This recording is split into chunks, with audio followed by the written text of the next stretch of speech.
Thanks for tuning in. So today I'm going to be making this Magnolia wreath.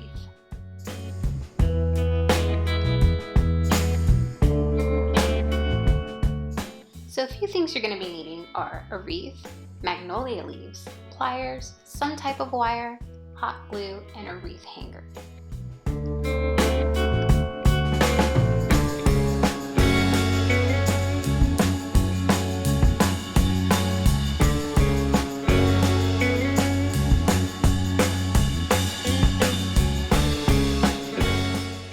As you can see here, I'm cutting the magnolia leaves and separating them. They seem to come in groups of 3, 2, and some random single leaves.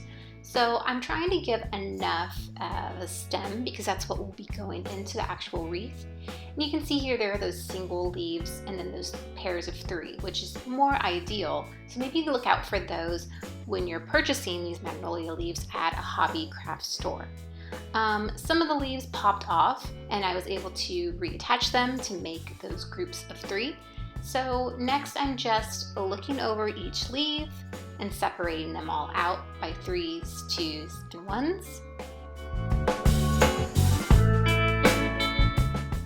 You might also see little stickers on all the leaves, so at this time it might be ideal to sort of clean them up. Next, pull out that wreath.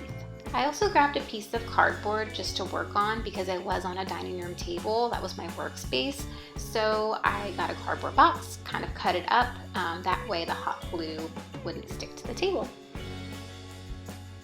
So grab your hot glue gun, make sure it's plugged in nice and hot, and get the first group of magnolia leaves.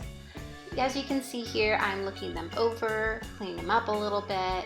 Last minute look over. This one looks pretty good, so this is where things will get a little tedious. You'll want to carefully set the leaves where they might be placed, and this looks pretty good to me, so I went ahead and set it in, and it might be a little bit of, you might have to finagle with it just a little bit.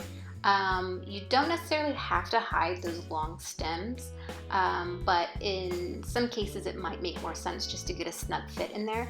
Basically these leaves will stay in there, and as you can see here I'm kind of adjusting the leaves a little bit. You almost want them to form around the wreath. Once you like your leaf placement, go ahead and grab your hot glue gun. Remember, at this point it should be very hot. And place a little bit of glue right where the stem and the wreath meet. Don't go overboard here, just put a little dab in there and you're good to go. You can then move on to your next set of leaves. I like to overlap them by, I would say maybe 1/3, not halfway necessarily, but about 1/3 of the previous set of leaves that you had just placed. So take your time, there is no rush here. This is actually the fun part. You have all your supplies, you have your workspace, you're ready to go, you have everything you need. And one other thing about the wire that I purchased for this project, it was a brown wreath wire. I thought it was a little too thick, so I didn't end up using it. But if I could go back and do it again, maybe I would use a much thinner wire. But again, this isn't necessary. The wreath came out great and it's going to last a really long time. So by this point you get the gist of it. I'm going to go ahead and speed up the rest of the process just so you get an idea of how I finished out the whole wreath. It was really fun doing, so just take your time and enjoy it because it's kind of a fun experience working with the leaves and fitting them and turning them, just making them look right. And when it comes to placing the last few leaves, just take your time a little bit and get them in the right place. As you can see here, I'm just placing the last set of leaves.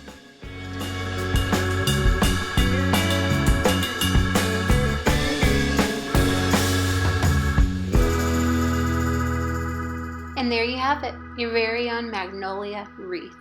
I think this came out pretty great. Thanks so much for watching. See you next time.